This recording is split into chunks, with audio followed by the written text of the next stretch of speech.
Olá, minha gente, vamos dar uma acordadinha que o programa Eu e Você está de volta com a presença do nosso deputado Gerson Berger e do jornalista Pedro do Couto, que, como todos vocês sabem, estão presentes toda a semana opinando sobre os assuntos que nós trazemos aqui, principalmente para a sua avaliação e numa tentativa de esclarecimento. E hoje os assuntos estão importantes, interessantes.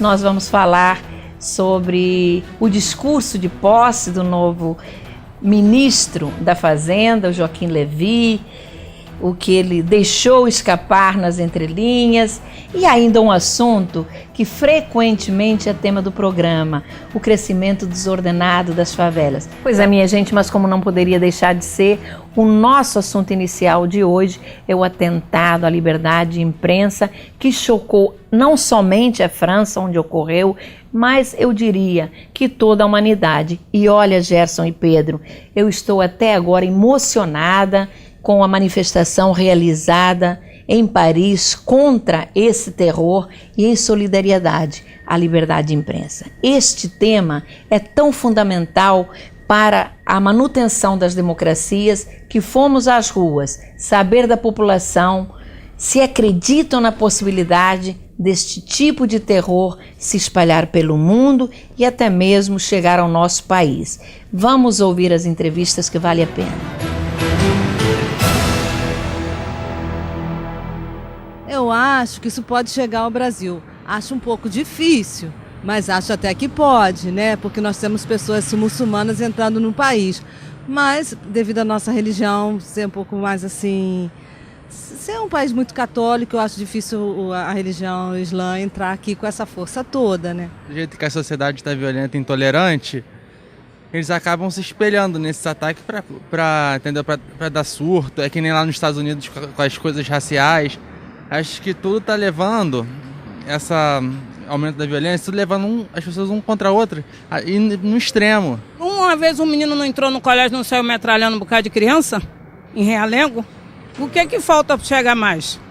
E já a gente vê aí, você tá na praia, você vê a violência, você tá fazendo um lazer, eles invadem a praia, pegando as pessoas, levando bolsa com criança. A gente, aqui no Brasil é igual lá fora, é uma guerra também. Que tem muita coisa que está debaixo do pano e que a imprensa sabe, é dever dela dizer para o povo, para ele saber o que está acontecendo. Agora, em termos de religião, cada um tem a sua.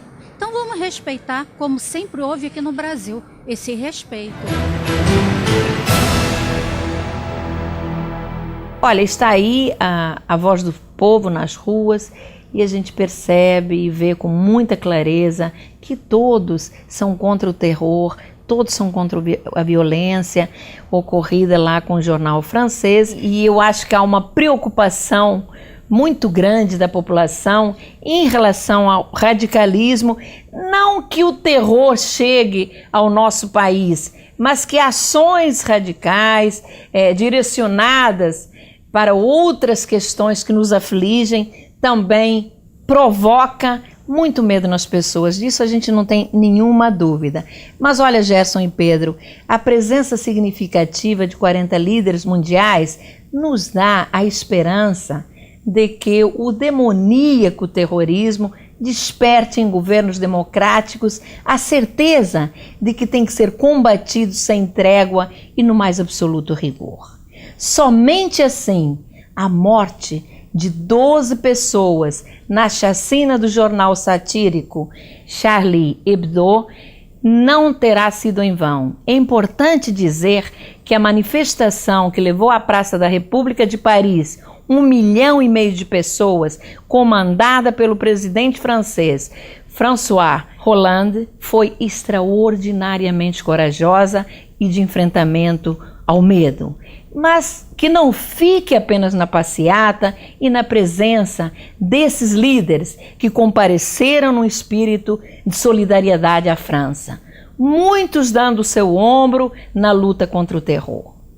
Que seu lema, liberdade, igualdade e fraternidade, não fique apenas em palavras, mas que possa produzir resultados diferentes daqueles que vivem hoje esse país, um dos berços da democracia e onde a xenofobia, a discriminação e especialmente o antissemitismo atingem níveis tão insuportáveis que está levando os judeus a emigrarem para outros países, especialmente para Israel. As últimas 4 vítimas do mercado kasher aumentaram o medo e a insegurança em que vivem os judeus na França, o que levou o primeiro-ministro Benjamin Netanyahu a abrir as portas de Israel para os judeus que vivem na França. É verdade que a França tem a sua parcela de culpa no que aconteceu, pois não oferece segurança a seus cidadãos. É muito bonito ir para as ruas e dizer: eu sou o Charlie, mas o governo francês colocou apenas um único policial para dar segurança ao jornal que já vivia há muito tempo sob ameaça.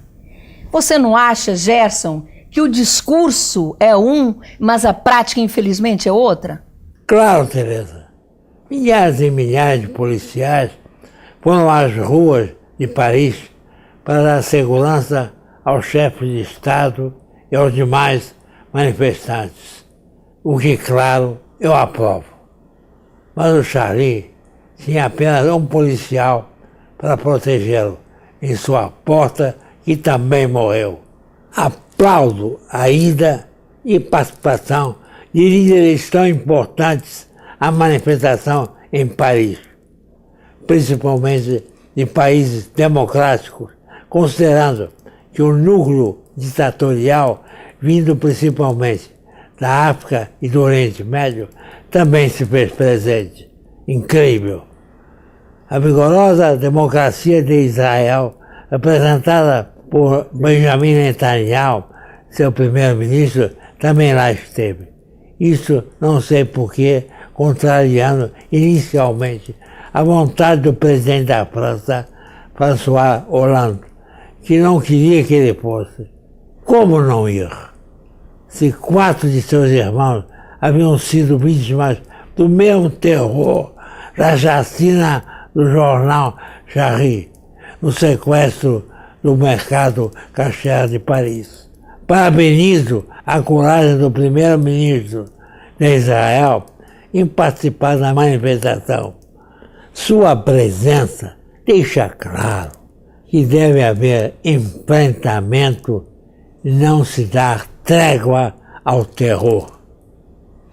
Além de ser uma manifestação também contra o antissemitismo e demonização em que vivem os judeus na França, fazendo com que ele, Netanyahu, os convidasse a imigrarem para Israel, recebendo a simpática resposta do ministro do Interior da França, dizendo que a França não seria a mesma França sem os judeus. Palavras, palavras, sempre palavras. No entanto, o que os judeus que vivem na França precisam é serem tratados como verdadeiros cidadãos franceses, que em sua maioria o são, e ponto final. Olha, Gerson, esse seu final deu o verdadeiro toque à situação que vivem os judeus na França. E o mesmo acontece com a comunidade islâmica, que tem 6 milhões na França, mas em sua maioria é composta por cidadãos franceses. Islâmicos sim, mas que nasceram na França e considerados cidadãos de segunda classe pelos franceses e que pouco ou nada recebem desse governo que os ajude a viver com dignidade. Seus antecessores fugiram de ditaduras dos países árabes e procuraram a França, por exemplo, para viverem numa democracia. Também têm esse direito. No entanto, são discriminados e uma minoria torna-se alvo muito fácil de radicais xiitas que os alicia e, numa total lavagem cerebral religiosa, faz deles terroristas dos mais perigosos em ações no Ocidente, como aconteceu com o jornal Charlie, o mercado kasher e, bem recentemente, o atentado a uma escola judaica francesa que matou um professor e 3 crianças judias. A França, volto a dizer, precisa assumir sua responsabilidade em todos esses casos e não ficar no liberté, igualité e fraternité. É isso que eu penso, mas eu vou passar a palavra ao nosso querido amigo jornalista Pedro do Couto, porque ele é um apreciador, um admirador da França, e eu peço que ele faça as suas considerações, não é isso, Gerson? Pedro, você me dá licença, antes de você falar, que a sua palavra é importante, eu quero dizer uma coisa sobre essa tréplica da Teresa. Achei magnífica, achei que ela foi muito feliz. Agora queremos ouvir você com a sua versão, que também é muito importante. Pedro, você está com a palavra. Olha, Teresa, olha, Gerson, agradeço aqui as suas palavras a meu respeito. E eu concordo essencialmente com o que foi colocado a respeito da monumental marcha que tomou as ruas de Paris, fazendo a história viver mais um capítulo da luta pela liberdade contra a intolerância. Se nós examinarmos bem o curso da história através dos milênios e dos séculos, que não são pouco tempo, vamos verificar que a luta pela liberdade é o motor que impulsiona o curso da história. Em 2 momentos, por exemplo, em que a intolerância dominou, os resultados foram trágicos. Pode-se dizer, um deles, o nazismo. O filme Intolerância de David Griffith, feito ainda no cinema mudo, reflete bem a questão da intolerância através da história. E a intolerância que tomou conta do mundo inteiro, no repúdio ao assassinato cruel e brutal por terroristas dos cartunistas do Charlie Hebdo. Não se trata do caso de concordar com todas as charges publicadas. Podemos até considerar várias impróprias que não foram republicadas por jornais aqui mesmo do Brasil, por achá-las inconvenientes. Mas o direito de expressão prevalece a respeito da discordância, porque se assim não fosse, não haveria discordância no mundo, não haveria progresso no universo. A marcha vai deixar nas páginas da história que foram manchadas de sangue no atentado da Rua Bastilha, a sede onde se encontrava o jornal Charlie Hebdo, depois de sofrer um atentado em 2011, a bomba, quando teve suas instalações destruídas, que seja o capítulo final de uma onda de terror que possa se encerrar, possa funcionar como um limite entre o bem e o mal, entre a construção e a destruição. Viva a liberdade, tudo pela tolerância entre os seres humanos. Pedro, parabéns aí pelo seu posicionamento, essas palavras bonitas, principalmente no que se refere à intolerância, que na verdade é nela que residem a maioria dos problemas. A gente vê isso até dentro da família. E você, Gerson, eu agradeço aí as palavras elogiosas, mas eu costumo falar com o coração, é aquilo que eu realmente sinto.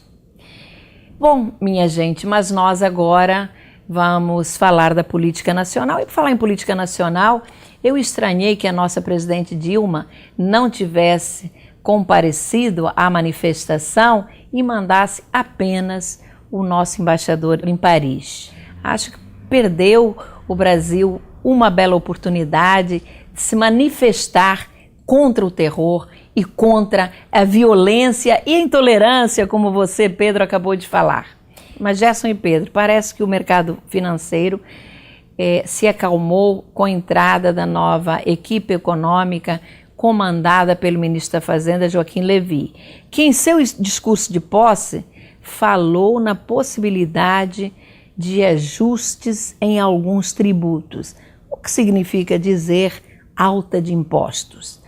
Todos nós torcemos pelo sucesso da nova equipe, mas quando se fala em aumento de impostos, vem a preocupação.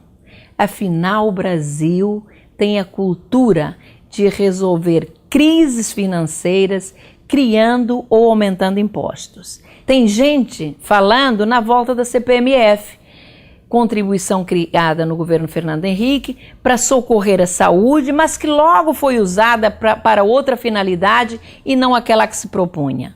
O seu idealizador, o conceituado médico Adib Jatene, acabou se demitindo do cargo de ministro da Saúde de Fernando Henrique por não concordar com esse desvio. Acho, Gerson e Pedro, que o governo Dilma, comandado por sua equipe econômica, tomou medidas eleitoreiras para conter a alta de preços e mascarar a inflação, sim. Ou melhor, impedir o seu avanço, como, por exemplo, na redução a zero da contribuição incidente sobre a gasolina e outros combustíveis. O que levou mais para o buraco a Petrobras, que já estava tão debilitada com a corrupção que envolve. Parece que, reservadamente, a equipe econômica do ministro Joaquim Levy indica que essa contribuição econômica deverá ser elevada. Tradicional pergunta do programa: a presidente Dilma vai concordar e deixar o homem trabalhar? Tereza, a presidente Dilma não tem remédio.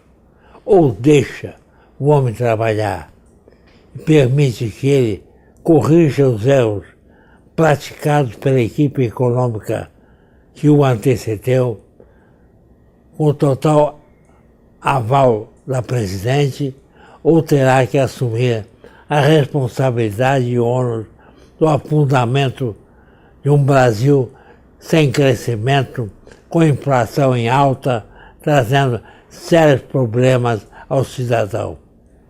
É bom prestar atenção que o fantasma do desemprego também rodeia o nosso país.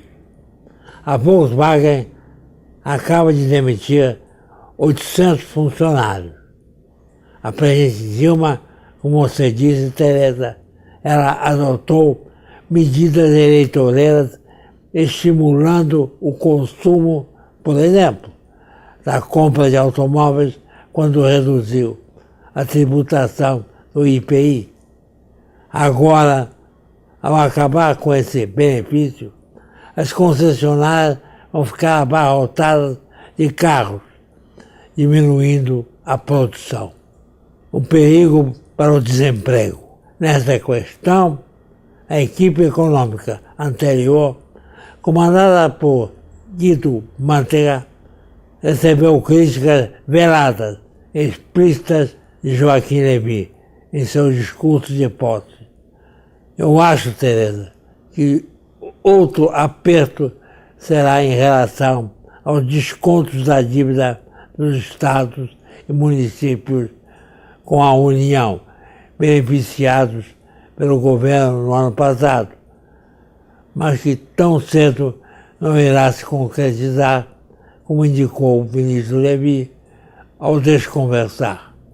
Quando perguntado, disse que o tema era bastante complexo e seria conduzido com diálogo.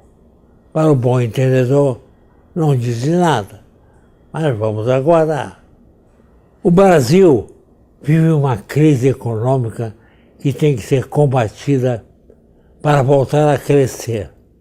E seja o que Deus quiser com as soluções propostas pelo ministro Joaquim Levy, desde que seja para o bem do nosso Brasil.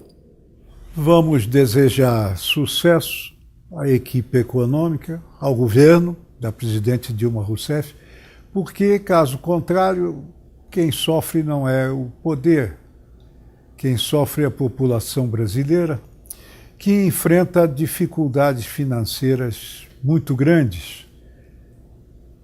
Custo de vida, por exemplo, que, como eu disse a semana passada, antecede sempre a inflação, e se os preços forem corrigidos por uma taxa acima da inflação ocorrida, o consumidor, todos nós, as famílias brasileiras sofrem uma dupla incidência inflacionária.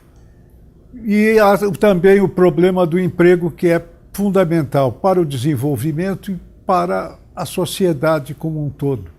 Os exemplos da Volkswagen e da Mercedes-Benz demitindo empregados em massa não foi um bom sinal. É preciso que a equipe econômica adote um panorama de gradualismo ao rever a política fiscal, porque se for colocado, e acho como o próprio ministro Joaquim Levy já deixou claro, porque o impacto for muito forte, o doente morre da cura. Olha, minha gente, o programa Eu e Você está aqui, de mãos dadas, torcendo pelo sucesso do ministro da Fazenda, Joaquim Levy, que será o sucesso do nosso país. Mas eu vou passar por um outro assunto, um assunto bem local aqui do Rio de Janeiro. No último sábado, ao abrir um jornal, me deparei com uma matéria que não é novidade nenhuma. O crescimento desordenado das favelas e que é consequência da ausência do poder público, especialmente na questão da fiscalização, construindo-se em qualquer lugar, inclusive em áreas de risco. Esta realidade ocorre em comunidades pacificadas também. E o secretário de Segurança, Mariano Beltrame, declarou nessa reportagem que foi necessário aumentar até em 1/3 o efetivo policial em quase todas as unidades de polícia pacificadora por conta do crescimento desordenado das favelas. Beltrame citou como exemplo a Rocinha e as comunidades do Cantagalo, Pavão e Pavãozinho. Isto vem demonstrar que o poder público municipal não entrou nessas comunidades, ou seja, os serviços sociais não acompanharam a entrada das UPPs. Somente a entrada da polícia não resolverá o problema. Daí, na minha avaliação, os problemas vividos em algumas comunidades pacificadas com a tentativa de retorno dos bandidos com ataque a essas unidades pacificadoras. O curioso é que a matéria com o secretário Beltrame saiu no sábado e no domingo outra matéria confirmava o descaso da prefeitura em relação às comunidades. Segundo o jornal O Dia, a milícia em Rio das Pedras construiu, sem licença, prédio com 8 apartamentos e 2 lojas, erguido em menos de 2 meses. E segundo moradores de Jacarapaguá, a obra no início da construção foi denunciada sim à Secretaria de Urbanismo através da Subprefeitura da Barra. Mas até poucos dias atrás, esta não tomou nenhuma providência. E os imóveis estavam lá sendo vendidos por uma imobiliária. Uma vergonha. Às vezes, a gente tem a impressão que a prefeitura tem conhecimento, mas sei lá por quê, ou por que razão, faz vista grossa. Isto é um verdadeiro absurdo. Vocês não acham, Gerson e Pedro? Claro, um absurdo. Não há o que acrescentar ao que você disse. Apenas lamentar e recordar que há alguns anos atrás, na gestão do César Maia, na Rocinha, aconteceu o mesmo. Ergueram um prédio de 9 andares e ninguém viu. E o prédio ficou praticamente pronto, sem nenhuma licença da prefeitura. Terra de ninguém. No caso, quem construiu não foi nenhum pobre coitado, mas pessoa de poder aquisitivo alto. De maneira que essa construção do Rio das Pedras, denunciada pela imprensa, é apenas uma em tantas outras que não chegam ao nosso conhecimento e só tem a efetivação da prefeitura quando cria-se escândalo. Aí o poder municipal vai lá e manda demolir tudo para dar satisfação à opinião pública. Uma coisa lamentável, uma vergonha. É, uma vergonha, sim, é a desordem urbana que se reflete em outros setores da atividade pública, na cidade do Rio de Janeiro, no estado também. O problema da segurança, por exemplo, ganha uma dimensão nova a cada dia. Basta ver o que ocorreu na semana passada, a morte de um estudante assaltado em Botafogo, arrastões na praia de Ipanema e do Leblon, assalto a ônibus na zona sul do Rio. Tudo isso vem na sequência de uma falta de controle que começa na administração e que termina pela prática de crimes, incluindo roubos, furtos, homicídios até nas ruas da cidade. A população está em pânico. Qualquer dia a população fica dentro de casa, enquanto os bandidos ficam à solta. Olha, Pedro, a sua colocação é perfeita e eu costumo dizer que uma das grandes responsabilidades pelo aumento da violência na cidade cabe exatamente à falta de controle, à desordem urbana. Minha gente querida, chegamos ao final do programa. Mais uma vez, como não poderia deixar de ser, agradeço aos nossos convidados de toda a semana, o deputado Gerson Berger e o jornalista Pedro do Couto, a belíssima participação no programa. A você, amigo telespectador, que ficou acordadinho até esta hora da noite nos assistindo, o nosso muito obrigada. E na próxima semana, quarta-feira, às 10h50, esperamos contar novamente com a sua audiência. Até lá e um beijo carinhoso para todos.